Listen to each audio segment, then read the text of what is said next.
Hey, folks, welcome to InTheMoneyStocks.com's intraday analysis video, brought to you by the creators of proprietary price, pattern, and time methodology. Learn the PPT strategies and you can profit for life. As simple as that, folks. My name is Gareth Soloway. Let's get started today on this Thursday, July 10th, 2014. Markets are down across the board, but we are well off the lows at this point. You can see just by the chart, we had a big time gap down, and the markets again surged back to the upside. We're just slightly lower by 45 cents coming off the highs of the day. Now, there's quite a few things I want to point out today. Number one, we opened below this key upsloping trend line, which again I've pointed to you guys as being a major line, really the end-all be-all trend line.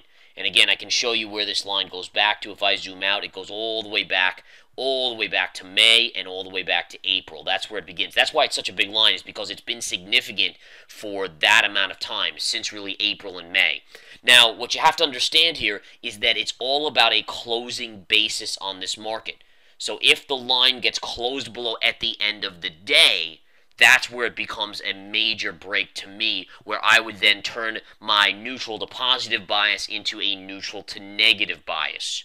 So really, we've rallied back above it. And you can see what happened here. We came all the way back up, stalled right around that line, and then actually pushed higher. Now, we're pulling back a little bit on the intraday right now.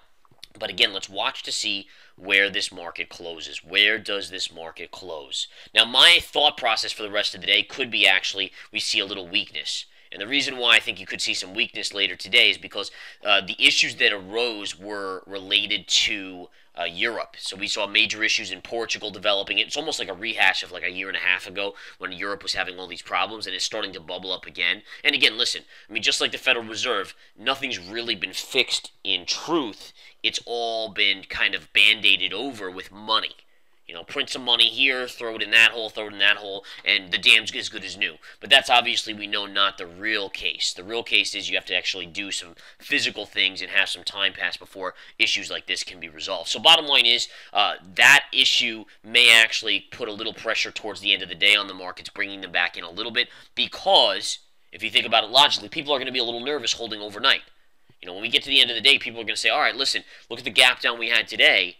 Maybe I shouldn't be a buyer or hold my stock overnight because of that issue. And again, that could be actually a good shorting opportunity. I'd like to see this market get a little higher into the 200. It may have topped out right here, and with about 2 hours to go in the trading day, we could actually see it fade back down a little bit. But we'll watch and see.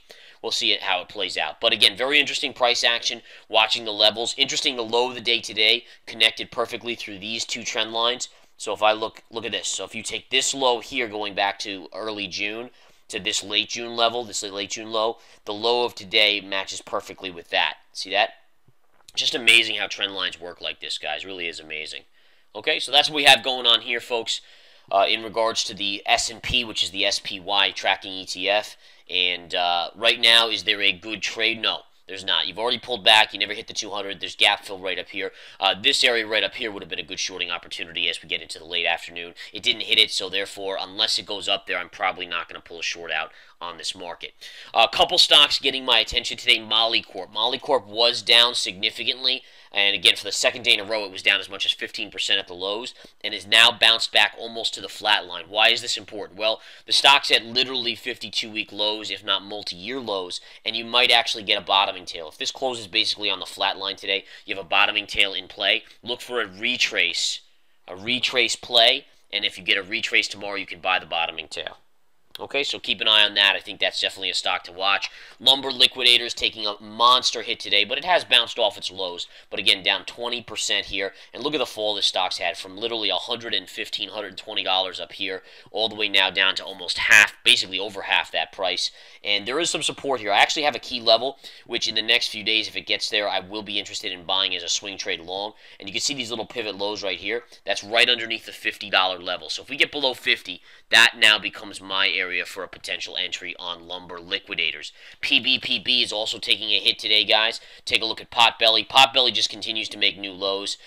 It has never been in this range, and it continues to get hammered. And, I mean, what can you say? Many people are asking me if there's going to be a level for a swing trade. Because it doesn't have any tracking in history below where it currently is, there's not really something you can look at and says, okay, that's the level. So what that does to us, and this is how you have to use it as a swing trader, what you basically do is look every day on the daily chart and look for a reversal signal. Do you get a bottoming tail? Do you get a reversal candle? Something like that, if you get the right signals on heavy volume, you might get a long signal out of it. Now, again, we have heavy volume today, but that's because of their horrible guidance and earnings. Now, that's not enough. Plus, you're not getting any sort of reversal candle or bottoming tail here. Okay?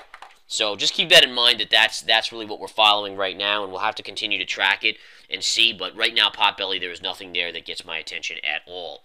All right, J.P. Morgan Chase today down about 34 cents, but look at the bounce on the daily chart off the lows. Was all the way down here. It's coming back up.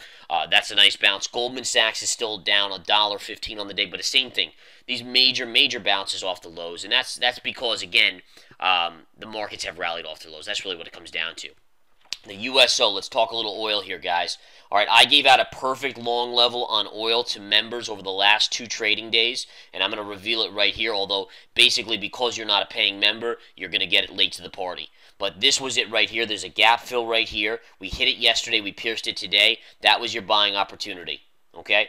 And again, that price point was $37.61 to 62. You're now already at $37.85. So members who took this trade are making great money already on the USO. And my guess is, see this gap fill up here, this is where you're going to go. You're going to go back to a target of $38.20 or so. So going to be a very easy trade.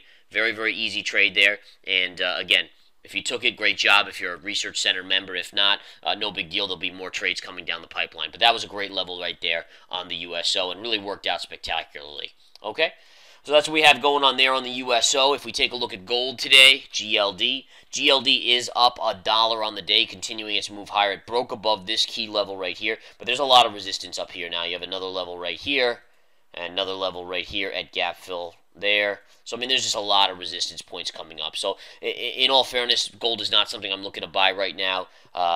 I do think that down the line you'll see a lot more action to the upside, but I actually think it's too overbought right now to be tested as a long play at this point in time. Okay, so that's what we have going on there, folks. Couple stocks out there in motion today. We are seeing Chevron down about 80 cents, Exxon's down 88 cents, so oil stocks still weak after the latest fall in oil. As you can see, again, we talked about that just a minute ago, how oil's come back. Even though it's starting to bounce now, those stocks are still seeing a little bit of a pullback and a drop. SRPT had some drug trial news, and again, the stock really got crushed early, has bounced back pretty precipitously, nice bounce back there, but again, still down on the day. The news was actually decent, but it was overcompensated for in the charts. People were expecting it to be even better than it was, and therefore the stock is coming back in. They still have a long road before they get this thing approved, and that's one of the main reasons. It's going to take a lot of money, probably some dilution, to get that done. Okay? Let's see what else we have here on the charts. I think that's about it for now. I'm not seeing too much else that gets my attention. Just going back to the SPY, let's flip it back over. Let's go to the daily chart on the SPY.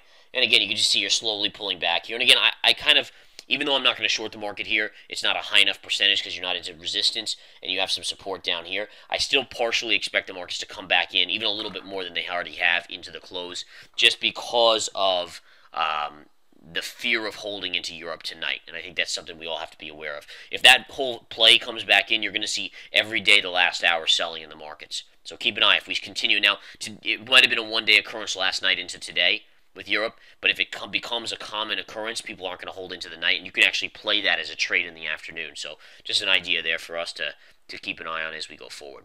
All right, guys, on that note, I'm going to say goodbye for now. And again, come join us here at InTheMoneyStocks.com. Make some money. This is what we're doing here. Beautiful trades, beautiful profits. We'll talk to you soon. Take care.